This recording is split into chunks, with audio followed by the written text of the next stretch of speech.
Hello and welcome to the show. Today, 3 more cars are going to take on the Pine Hills Rally stage, and we start with a muscle car. This one, the Lauda.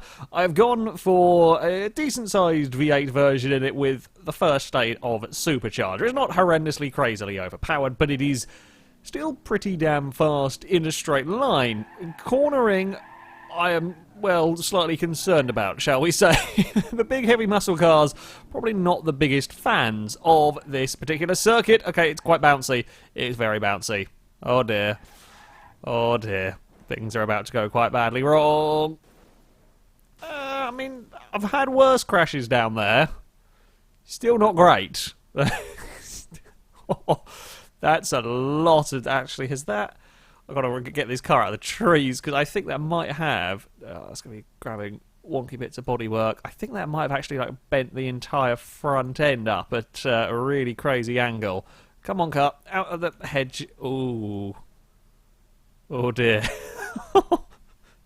Okay, that's quite bad. Not really a huge amount of grip. Oh, Meek Peak. Oh, no, we're not got anywhere near the turning to survive that one. It's going to go, well, fairly unspectacularly, actually, off the Meek Peak and across the field we go. Yeah, there is not a lot of turning in this. Well, if we can avoid bouncing the car off the road across the bumps, that would be good. The lack of turning is quite... Oh, God, stop bouncing, please, stop bouncing. Trees! Bad things have gone on with the trees. Real bad things have gone on with the trees. Bugger me.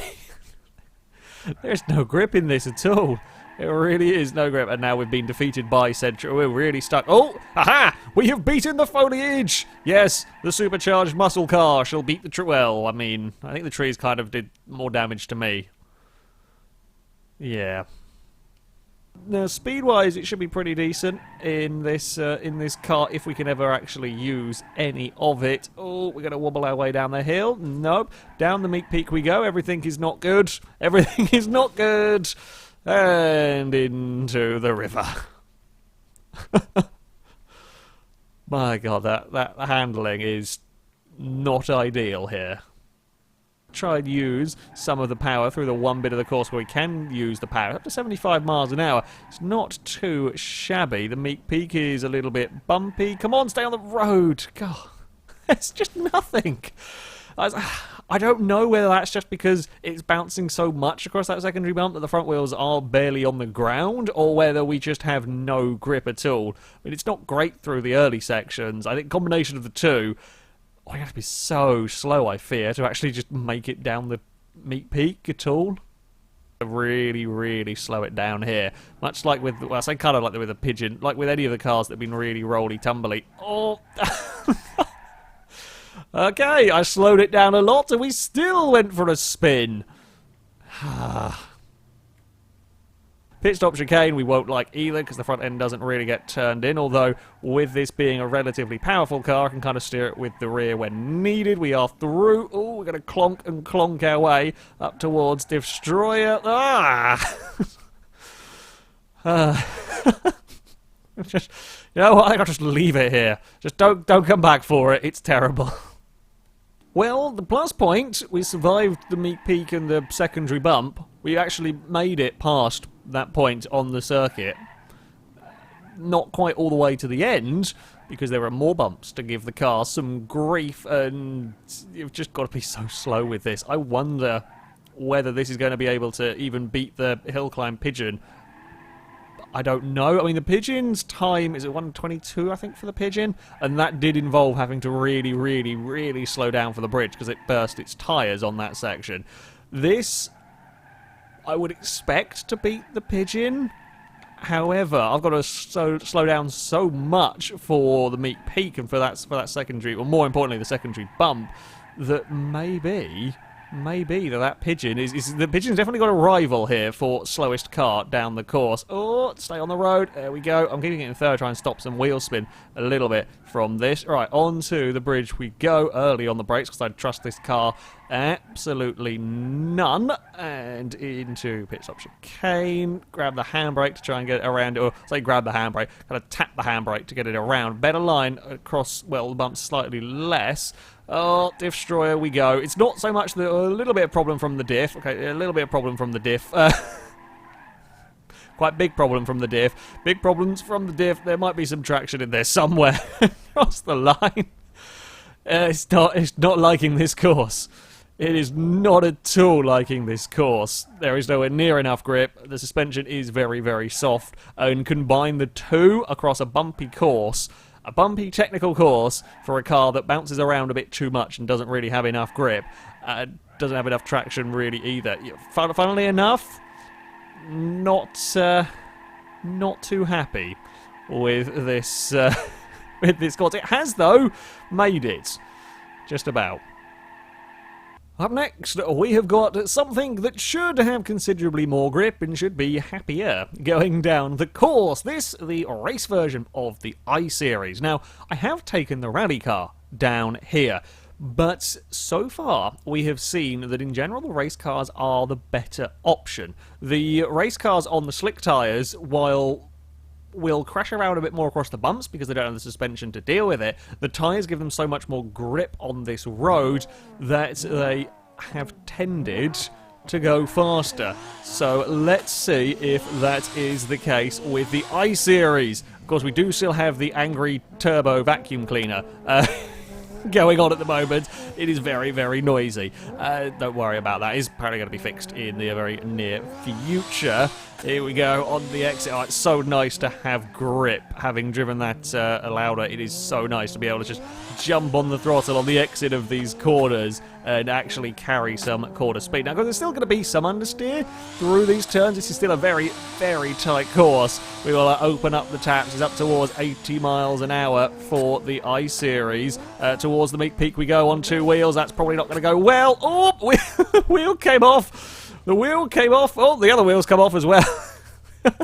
The wheels have well and truly fallen off the wagon here, and that's still bloody drives. I think maybe the first time I've had a wheel fall off before we've crashed. Well, as we were kind of crashing, it was the wheel falling off that sort of caused the crash there. That might be something to look out for. Suspension not quite being strong enough to deal with those bumps. Can we jump down the Meek Peak? Oh, we can just about get away with it if we don't throw it away. Oh, we're not stopping for the pit stop chicane. We can be flat out down the Meek Peak. Well, I say flat. We can kind of do the sneaky shortcut jumpy bit down the Meek Peak. I've just got to make sure that we get it under control a little bit better going across the bridge. Well, so far things are looking pretty promising, as you kind of expect from the I-Series when it comes to this course. Gotta still be a little bit careful on these bumps. Slight concerns over still slight concerns over the wheels. Oh, that was a little bit of a slide that I'd rather have not had. Brakes pretty damn good. Getting the car slowed down. How much speed can we get away? And it's not quite got the grip of the Cover, the V6R4. However, it's still pretty good through these hairpins. Angry vacuum cleaner's attack on the way to the Meek Peak. Carefully does it on the way down the other side. Oh, that's actually pretty nice where we landed, kind of in between the bumps. Quite a helpful area. Now, down towards the pit stop chicane we go with the car. Now, traction hasn't really been a problem for this vehicle. It's been surprisingly good across the bumps, although this has got a little bit thrown around. I have to say something. Towards Diff Destroyer we go. Use that power from the I-Series race car up around the final turn. It is across the line. It's a good finish. Oh, we have donated a door. We're decorating the trees around the Pine Hills rally stage. That's quite impressive. I don't think I've ever managed to do that before. We've just impaled the door, but the rest of the car is absolutely fine. That is a new... It's not quite as impressive as a car flag, but it is... Yeah, tree decorating. It's all, well, I say it's almost Christmas time. I mean, it's getting towards Christmas time. I think all Christmas trees should have a random car door on them. Yeah. Aside from that silliness, a good vehicle. Down here, it did get a little bit thrown around. I think the speed that we were taking into towards Destroyer, kind of the exit pit stop chicane, we got bounced around quite a lot down there. And that hasn't caught out too many cars before, but this might have just been throwing at it a little bit more speed. Wasn't the great. I don't think gear ratio has helped us out of Destroy. If I put it into first, it would buzz the limiter all the way up there. Second is the better option, but I don't think it's not quite right points in the rev range, in the gear range, and so on. However, pretty damn fast through the opening sections. I will be very interested to see how this compares with the rally car, because the rally car was an awful lot better across the bumps, but perhaps not as fast early on. And to finish off, we have got another race car, this time using the Covet. Again, this is another vehicle that I'm curious to see how this race spec will fare compared to the rally spec. The Rally Covet was one of the very first cars to go down through this course. And I'm expecting the race car to be the quicker. Of course, I'm going to have learnt the track a little bit more. There's no way to get around that, but I am curious to see how this is going to react. I expect the race car will be able to make up enough time through these early sections that the suspension, being that lot stiffer, won't affect it too badly. Oh, this looks like something that I could quite easily roll through Sunset there. Ooh, it's not quite such an angry vacuum either on... oh, there it goes. Never mind, I lied. But it'd been relatively quiet, the vacuum cleaner. However, oh, that's a little bit of a crest up there to get caught on. Oh, these race cars are so... I'm really glad I drove the wobble louder first and then have gone to some race cars, because these things are so nice to drive. Can I be uber brave down here? We can be... Oh, we're going to get away with it. We are going to get away with it. Oh, bridged. We're not going to get away with that, though. And, well, I guess we're home. Oh, no. Oops. Nearly a good parking. Well, I mean, it's parked. That's a really, really nasty garage. I would not want that as my garage. That's asking for trouble. How brave dare we be at the Meek Peak? We're up to almost 80 miles an hour on the way in. I feel like we can get away with perhaps... Oh, if we can jump a little bit further there, we could potentially get that quite nicely. Ugh. Let's tweak the steering across the bridge. Yeah, we bounced around a little bit on the landing of the Meat Peak. This could probably even be flat out. Oh, this can carry a lot more speed down the Meat Peak, I think, than I am taking it. If we get it perfect, this could be something seriously quick. Although it can get a little bit wiggly. Speed's incredible. I don't think we really need to brake that much even for the Meat Peak, because I think we can get away with doing a sneaky jump down here. No, we can't! Okay, maybe not that fast. Oh, that was... We'd been lacking in the spectacular crash department today, and I tell you what, that's made up for it to an extent. That was vicious. I mean, the actual damage to the car isn't been massive. For 9 rolls, perhaps, I'm going to guess at from that. Okay, that might have been a bit too fast. That was... It was good, though. As crashes go, that was impressive. There is a very fine line when it comes to tackling the Meek Peak, it seems, in this car. You can carry a lot more speed. In fact, a lot more speed than I was expecting a full-on race car to be able to do down there. However, if you get it that little bit too fast, you are going off... But at least you're going off in a huge, spectacular tumble of glory rather than a 20-mile-an-hour spin somewhere. Oh, didn't really like running across that inside. Got away with it there, but it wasn't massively happy with all of that. We can be flat out of these corners really very easily. This is, I feel, going to be a very, very quick time if we don't balls it up completely down the Meat Peak. So we can jump there. We good? Yeah. We got a little bit bounced around, but nothing too terrible. On now towards the pit stop chicane. I think in all that bouncing around, I have tweaked one of the front wheels ever so slightly. The car pulling a little bit to the left. It's not unmanageable though, and we were very, very quick down the Meek Peak. There's another car, not quite got the right gear ratios. That being said, very good up that final hill for a front-wheel drive car. It is across the line for the Racing Covert. That's impressive from the vehicle suspension, I will give it that. I don't think we've had a race car ride the bumps quite as well as the Corvette has. Some of that damage there was probably done after crossing the finish line. We did tweak the wheel ever so slightly by throwing it down the Meek Peak, but the speed and the control at which it dealt with that section for a race car is pretty much been unseen. So that is seriously impressive. It did very well actually at Destroyer as well. Again, it is a proper full-on race car. However, you can still get in trouble at that section. It's a little bit less than ideal with the gear ratios once more, very much like the I-Series. Perhaps the most spectacular crash of the series, though, goes to this car. So even if it doesn't quite set as fast a time as... I think it will set a quick time, but even if it doesn't do that, it's going to win on the spectacular crash front.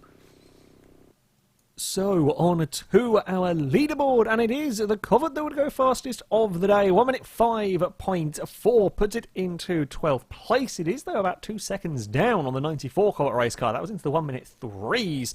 It goes right between the Bolide and the Moonhawk race cars. It's a good time, though. 1 minute 5 is a good time indeed. Doesn't beat the late model stock car either. That's just ahead of the K-Series. You know, the K-Series and the S-Series, both road cars, have got some impressive pace down here. The I-Series race car is a little further down, 1 minute 6.4. It's 0.2 of a second slower than the rally variant. Not the result that I was expecting necessarily. I think the I-Series, the bumps up towards Destroyer threw it around a lot, and that did cost it some time, quite possibly that 0.2 of a second, perhaps even half a second wasted across there. So yeah, the issues for that. The Allowder is at the bottom of the table. It is a tenth of a second slower than the Pigeon. Yeah, there was no grip to turn into the corners. The suspension was so soft that it had huge issues across the bumps. Diff wasn't really good for the final climb either. Put all that together, and it is not quick. I think perhaps having driven that car first, the two race vehicles then felt so much faster. It's why I felt like they were going to be setting some really, really quick times. It's just the difference in the levels of grip. But yeah, that is... I'm impressed to have found something that is slower than the Pigeon, I will be honest. That, though, is going to be it for this video. As ever, I shall link all the mods used in the description, so you can download them, have a go with them yourself. But thank you very much for watching, and until next time, goodbye.